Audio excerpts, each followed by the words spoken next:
Hoy es el día 29 de mayo de 2009. Estamos en Madrid. Scott Baum está haciendo la entrevista. Miriam Duarte está haciendo la cámara. Y hoy estamos con Enrique Aguado Marco. Vale, Enrique, pues ¿puedes decirnos cuándo naciste y dónde naciste? Joder. Y nací el 1 de febrero del 1913 en un pueblo que se llama Villa de Coeta. Sí. ¿Por dónde es? Provincia de Guadalajara. Es un pueblo pequeño, desde luego, del distrito de Molina de Aragón. Sí. Bueno, ¿cómo era el pueblo? ¿De pequeño cómo era? Bueno, de pequeño pues a jugar y toda esa serie de cosas. Porque de pequeño pues nada. Aunque desde luego yo de pequeño he sido un rebelde. Sí. Sí. ¿Por qué? Por ejemplo. Porque era rebelde. Sí. Y te voy a contar una anécdota. Sí. Había un cura que era del pueblo, Sí. hijo del pueblo, pero se murió. Y ese cura, en aquellos tiempos, claro, tú no has conocido eso, había céntimos pequeños, céntimos gordos que se les decía, y luego la perra chica y la perra gorda. Bueno, pues cada día que le ayudábamos en la mesa, pues nos daba un céntimo gordo. En 7 días, pues hacían 14 céntimos pequeños, casi 3 perras. Viene otro cura, y en vez de darnos el céntimo gordo, pues nos daba una perra gorda en la semana. Claro, pero nos quitaba 4 céntimos. Yo le dije al cura, si no me sube el sueldo, yo no vengo más.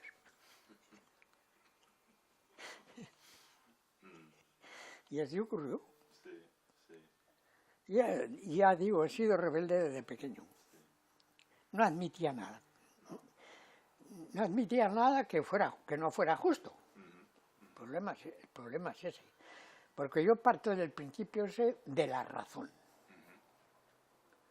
Y contra la razón no hay nada, ya se pueden dar vueltas y vueltas que la razón se tiene que imperar. Es todo. Sí. ¿Y los curas tenían mucha presencia, mucho poder en el pueblo? Joder, pero el cura y el maestro pues eran los que se llevaban la pauta. Porque, bueno, y eso ocurre hoy. Cuando no se tiene la educación y la preparación que corresponde, pues te plegas más fácilmente a la imposición. ¿Comprendes? Sí. Eso está pasando hoy. Porque si la gente hoy tuviera la cabeza encima de los hombros y tuviera el conocimiento exacto en qué puesto está cada uno y qué es lo que le corresponde dentro de ese puesto, no ocurrirían las cosas que están ocurriendo. Pero ¿qué es lo que pasa? Que la gente no tiene ni puta idea.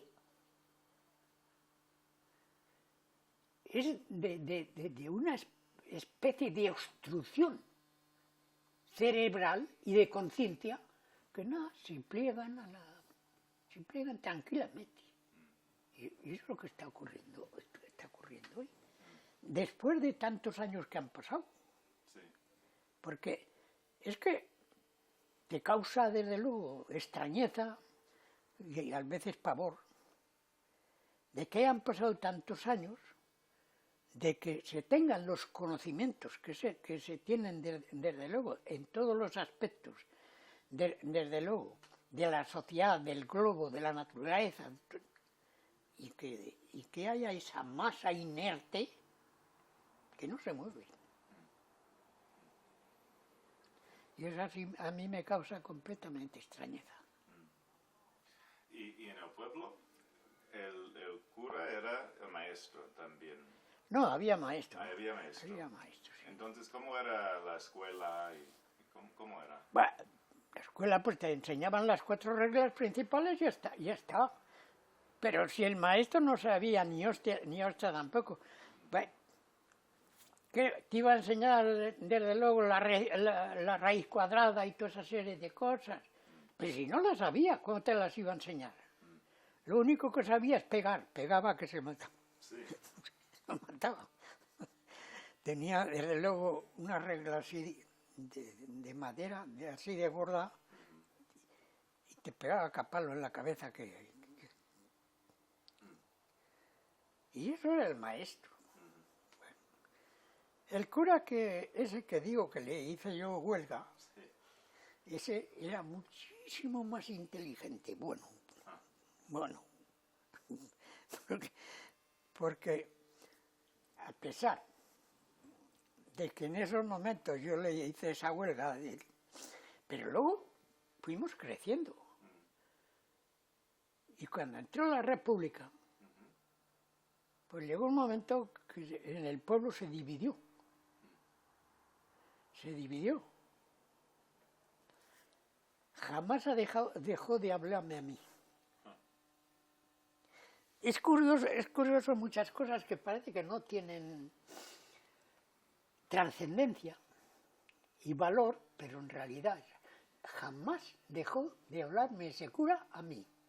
Y cada vez que yo lo encontraba, porque él frecuentaba la casa de un tío mío, y a lo mejor nos encontrábamos allí, siempre me daba un cigarro. Siempre. Ahora, si tú le ofrecías un cigarro, no te lo tomaba. Y te voy a decir por qué. No lo tomaba porque dos cigarros del paquete, de aquellos paquetes, y no sé, me acuerdo cómo se llamaban, él les quitaba el papel y hacía un cigarro con 2. Donde, si estaba acostumbrado a hacer eso, no te iba a coger 2 cigarros. Y no quería. Es curioso, desde luego. Toda una serie de cosas que en apariencia parece que no tienen importancia, pero la realidad es así. Y es que, por eso te digo, es curioso que a mí jamás me dejó de hablar y tenía más confianza casi conmigo que con los jóvenes del otro lado, que estaban de su lado. Curioso. Es curioso.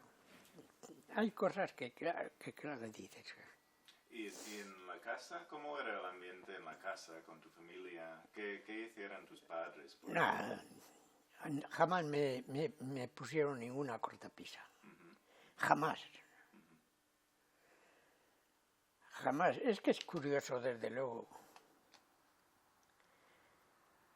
Ellos, mi padre, mi madre, desde luego, era analfabeta. Porque era de un caserío. Y claro, allí no había escuela. Pero es que en aquellos momentos tampoco le daban mucha importancia. Y era analfabeta. Mi padre no. Porque como mi padre era del pueblo, y el pueblo en aquellos momentos tenía alrededor de 150 vecinos, familias, pues había escuela de chicos y de chicas. Pero mi padre se daba cuenta de que yo iba por delante. Sí. Y entonces no me ponía ninguna cortapega. En absoluto, en nada. ¿Y tu padre qué hizo? ¿Tenía un trabajo? Éramos pequeños campesinos. Pequeños campesinos. Pero es que un pequeño campesino no hace más que trabajar a lo bruto y no tener y no alcanzar ningún recurso. Verdaderamente para el esfuerzo que hace. Porque en un pequeño campesino las horas no se cuentan. Ahí desde luego trabajas de día, de sol a sol y ya está. Y así pasa. Pero no, mi familia se portó completamente bien. Luego pasó cuando la República, cuando el movimiento... Hombre, es que es vergonzoso, desde luego. Claro, hoy las nuevas generaciones pues no tienen ni puta idea de aquello, como no tienen ni puta idea de nada. Porque es que la República quiso sacar a España de esa especie de secuestro cultural en que estaba viviendo. Empezó a crear escuelas, a crear maestros, y claro, maestros republicanos. Y claro, pues enseñaban en las escuelas lo más elemental, que es un trabajador, en qué puesto ocupa, una serie de cosas, las cuestiones sociales y toda esa serie de cuestiones. Claro. Pero como dijo aquel, con la Iglesia hemos topado. Y cuando se topa con la Iglesia, en un pueblo inculto, pues desde luego se tropiezan con toda una serie de impedimentos enormes. Porque si la República quería sacar al pueblo del astrocismo en que vivía, pues claro, en el momento que un pueblo, o una generación, o varias generaciones, entran por ese carril de conocimientos, entonces, claro, la cuestión de la Iglesia se va quedando atrás. Claro, y la Iglesia, el único objetivo que tiene de siempre, es mantener a los pueblos en la incultura más feraz. Porque es que a un inculto se le domina mucho mejor con cualquier serie de tonterías inexistentes. Pero como no tiene la suficiente capacidad de discernir, de analizar, pues claro, pues se plega. Y a través de los siglos y los siglos, desde luego, pues naturalmente se ha creado una psicosis en la cabeza de las gentes. Y se ha creado una psicosis al plegamiento, a plegarse. Esa es la psicosis que se ha creado. Y claro, eso para sacarlo de la mente de las gentes, eso se necesita mucho tiempo y trabajo. Claro, por ejemplo, la Iglesia, desde luego, no tiene más que ver ahora. Es que dices que la gente se mete con la Iglesia. Pero me cago en Dios, ahí tenéis las iglesias, nadie se mete con la Iglesia. Cantar ahí todo lo que os dé la gana. No es suficiente con eso, hay que salir a la calle y vociferar y tratar de meter miedo, meter temor. Porque en las gentes, a través de todas estas raíces, existe un temor a lo desconocido, porque como no tienen ni puta idea, desde luego, de los avances sobre el universo, pues naturalmente tienen un temor. Y bajo ese temor, pues dicen, bueno, pues sí, pues no, pues sí, pero por si acaso.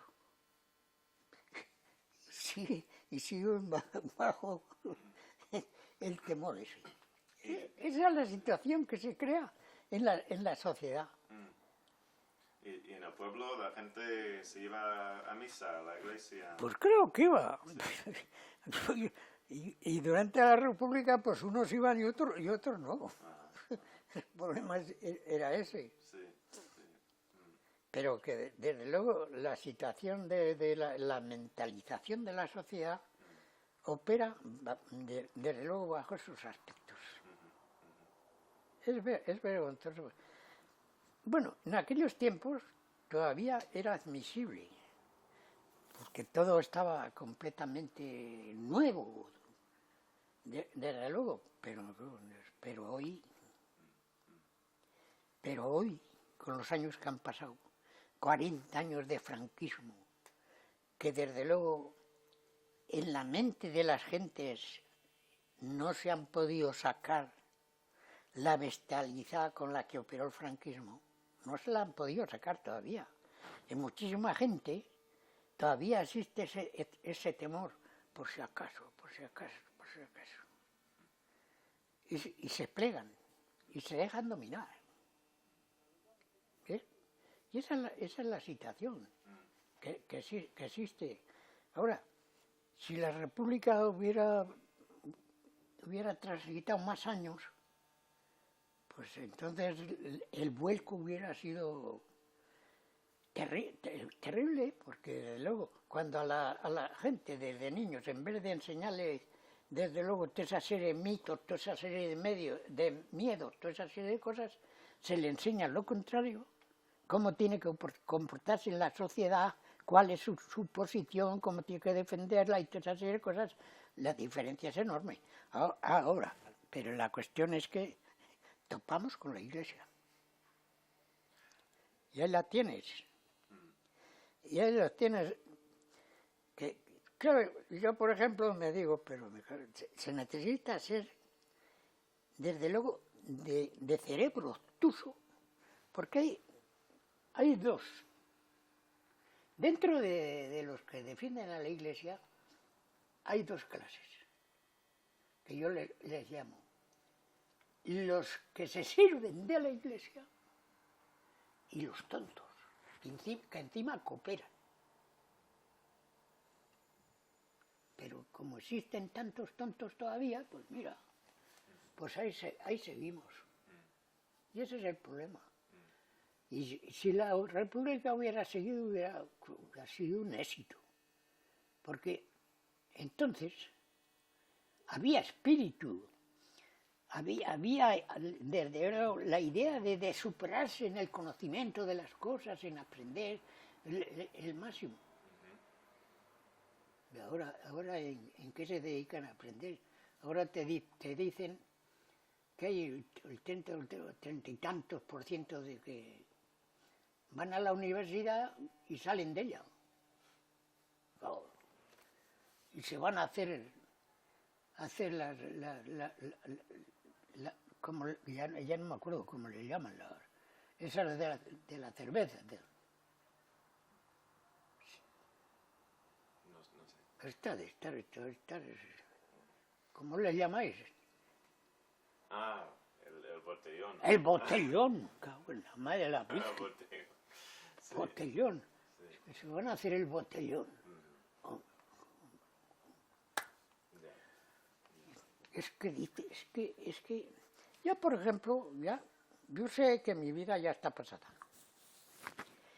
Pero yo me pregunto muchas veces, pero estos pobres diablos, ¿qué es lo que están esperando cuando ellos lleguen a la jubilación y no puedan trabajar ya? Y dices, pero ¿cómo es posible que haya esa especie de transfuga de mentalización y de conocimiento? Porque dices, joder, desde luego cuando yo era chico, pues lo que te he dicho, te enseñaban las 4 reglas y ahí se acababa el tango del conocimiento.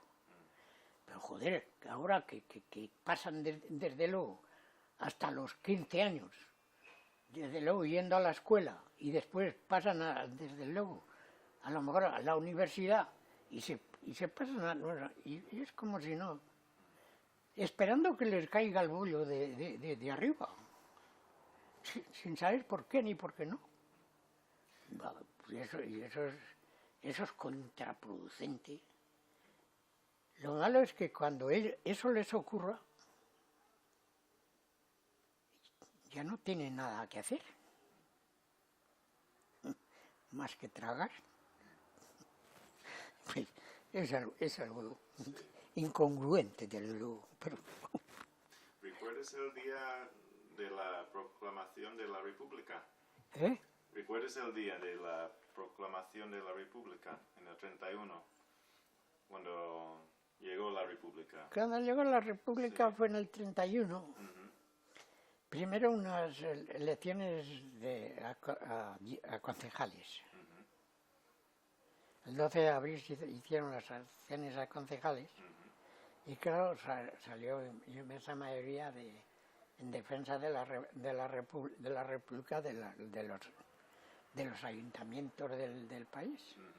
Y claro, y pocos días después, pues se proclamó la República. Sí, sí. ¿Recuerdas de este día en el pueblo?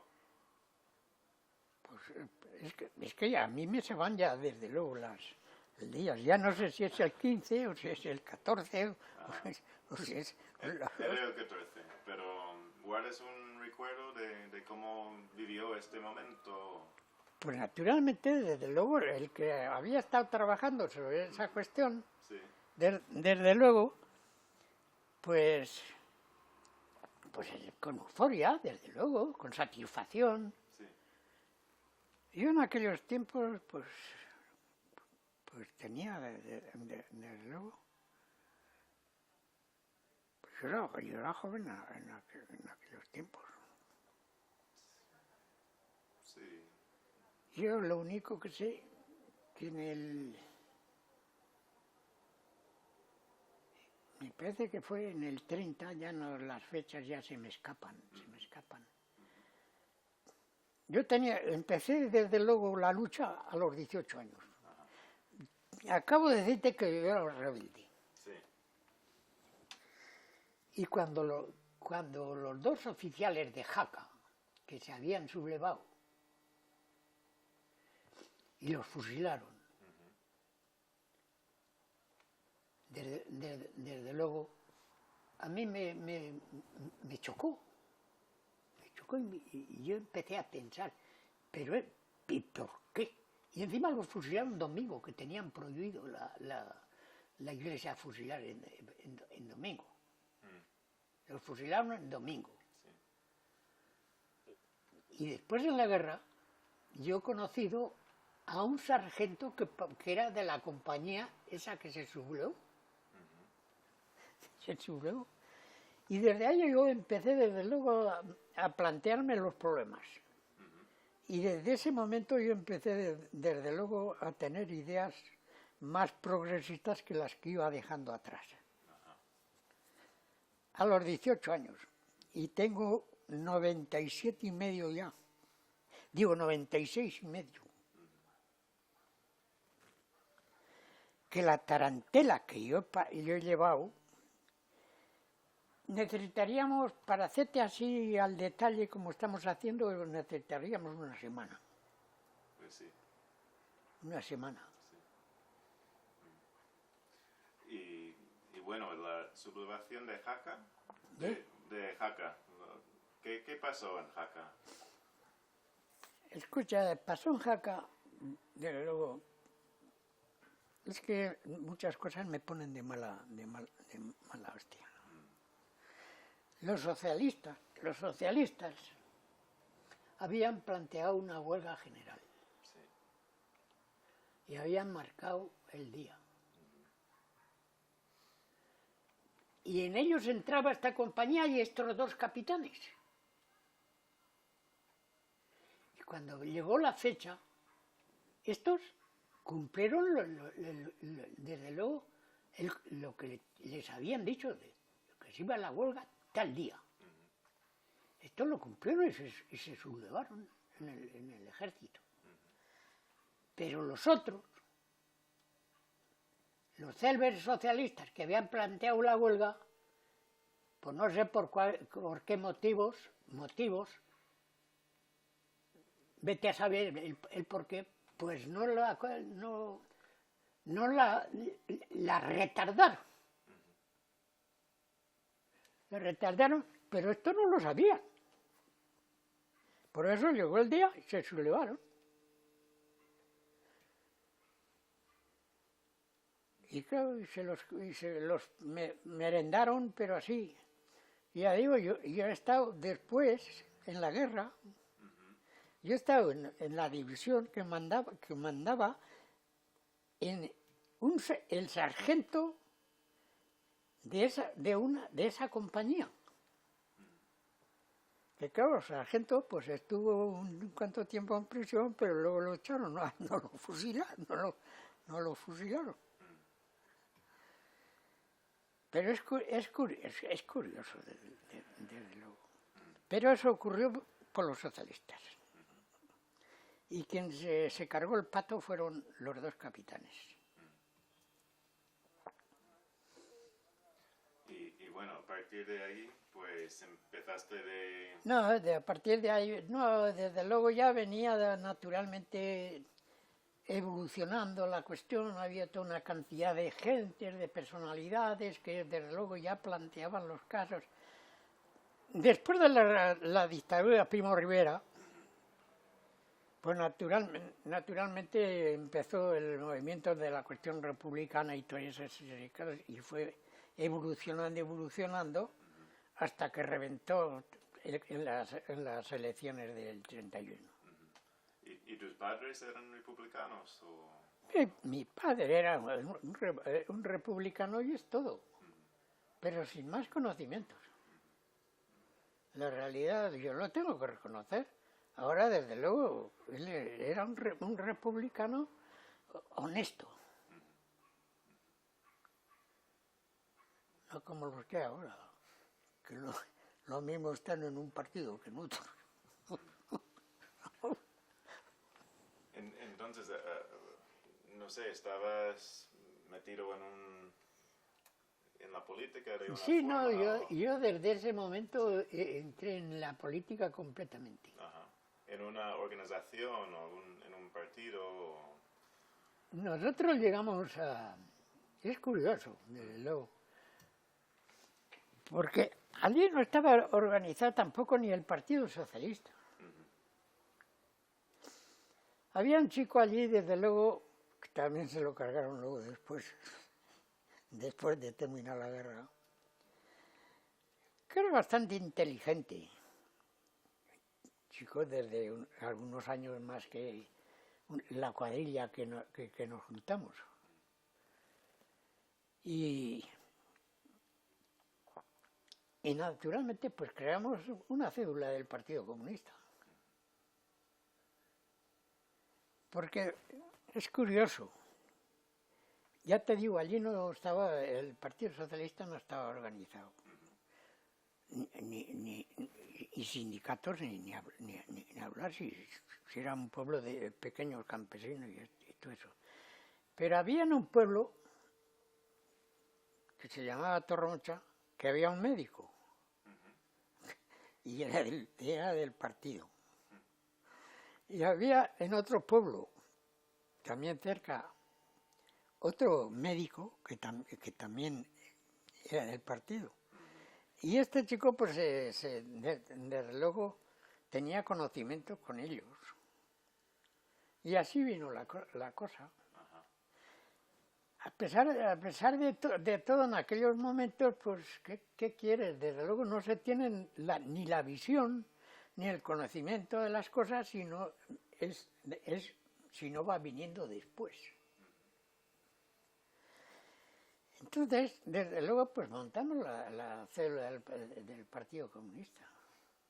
Teníamos nuestras reuniones y todo eso. Ahora, el problema de que te digo, para mantener tus principios, de que estás bajo el punto de la razón, tienes que hacer un análisis de lo que hay con lo que podía haber. Mira, ahí tienes, lo puedes coger si quieres, tienes el capital de Marx. Y ese te pone en conocimiento de los verdaderos principios. Porque hay una cuestión fundamental. Cuando empiezas, desde luego, a salir del oscurantismo, pues te haces toda una serie de preguntas. Bueno, pero si yo soy un ser humano y ese otro es un ser humano, ¿por qué ese tiene que estar en un puesto más arriba de la sociedad que yo? Pero ¿qué diferencias hay? ¿Y el por qué? Entonces, te traen las consecuencias de esa razón y esos principios.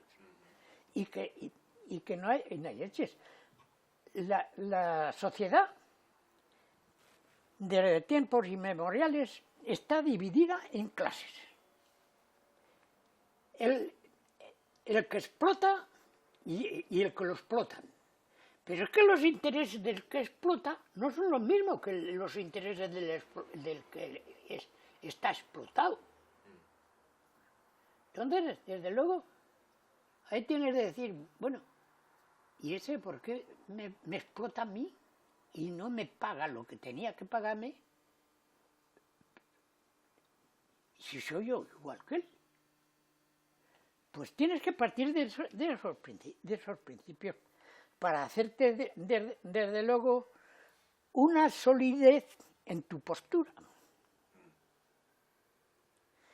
Claro, si hacemos, desde luego, o ponemos como ejemplo, ahora, eso que te he dicho, ahí tienes el capital. Con esta sociedad que hay ahora, que esto no es una sociedad, esta es una especie de batiburrí o un contubernio, como quieras tomarlo. Esto es un verdadero contubernio, porque lees el periódico y ves toda una cantidad de cosas así y dices, pero me cago en pero ¿cómo es posible? ¿Cómo es posible que haya personas de esta naturaleza? Y con esta mentalización. Y no es más que el egoísmo. Cago en Dios, con el egoísmo, ni la hostia. Y es que te da vergüenza. A mí me da vergüenza. Y así me da vergüenza. Y yo con poder me cago en la hostia, por lo menos al 80% de esta jauría que se está desenvolviendo en la sociedad, yo los metí a la cárcel. A todos. Es vergonzoso, pero es vergonzoso. Si es que empiezas a leer y empiezas esto, empiezas el otro, hay unos que defienden, otros. Es vergonzoso. Es vergonzoso. Además, con la agravante, desde luego, que con esa forma de explicar las cosas y llevarlas a efecto, no quieren ni más ni menos que aumentar el temor en los incultos. Ese es el problema, y es vergonzoso. Es vergonzoso, vamos. Es que, ya digo, no dejaría ni a uno, 90% a la cárcel. En el pueblo, durante, esta época, cuando empezaste con el Partido Comunista, pues, ¿cuándo empezaste a leer El Capital, por ejemplo? Eso yo empecé muy pronto a leerlo, ¿sí? Porque no ese es el que tengo, porque es que yo tenía muchos libros, pero es que desde luego en la carrera, en la guerra, pues es que los perdías. Y había momentos en que por quitarte el peso te los quitaban de encima. Claro. Porque la situación no era para otra cosa. Y ya digo, y yo lo tenía desde hacía mucho tiempo. Pero que yo lo había perdido. ¿Y era fácil conseguir un ejemplar de un libro de Marx en el pueblo? No, en el pueblo, yo lo cogí después en la guerra ya. Ah, vale. Sí. La guerra ya. Y partido cuando en el pueblo, ¿no? Estabas organizado ahí. ¿Y cuánta gente había en las reuniones? Coño, si no éramos más que una banda de jóvenes. Éramos unos 10 o 12 jóvenes, pero jóvenes. Y este otro que se ocupaba, que el pobre hombre, pues estaba casi siempre enfermo. Y era inteligente. Luego cuando llegó la cuestión de la guerra, pues allí no había ningún medio de defensa ni estas cosas. Y claro, cuando se acercaron los otros, la Guardia Civil y los falangistas, pues nos dimos el piro. Bueno, antes de hablar de eso, hablamos un poco más sobre la República. Pues, ¿estabas contento con los cambios de la República? ¿Había cambios en el pueblo? ¿Se notaba una diferencia? El primer cambio que hicieron unas escuelas nuevas. Unas escuelas nuevas para chicos, chicas y párvulos. Eso ya representa una cuestión. Y claro, pues se cambió de maestro, porque aquel ya dio, con el que yo fui, no sabía nada de aquel hombre. El problema es ese, y ya digo, no te podía enseñar álgebra si no la sabía, ni la raíz cuadrada tampoco, pues no la sabía tampoco, qué hostias. Pero si en aquellos tiempos y antes, pues hacían un maestro de cualquier cosa. Ahora, los maestros que ya empezaron a venir en la República ya salían de la universidad. Ya tenían otra preparación. Naturalmente. Y claro, pues en los pueblos no se pueden producir uno de los elementos que se produjo fueron las escuelas nuevas. Sí. Luego en el pueblo, pues la vida se hace un poco, luego, cotidiana, la vida cotidiana, que no tiene muchos cambios, no se producen muchos cambios porque no hay cosas que puedes hacer verdaderamente para que se produzcan cambios. Y así se va deslizando la vida, años y años. Y cuando llegó la guerra, pues sale, date el bote. Bueno, aquí vamos a hacer la primera pausa.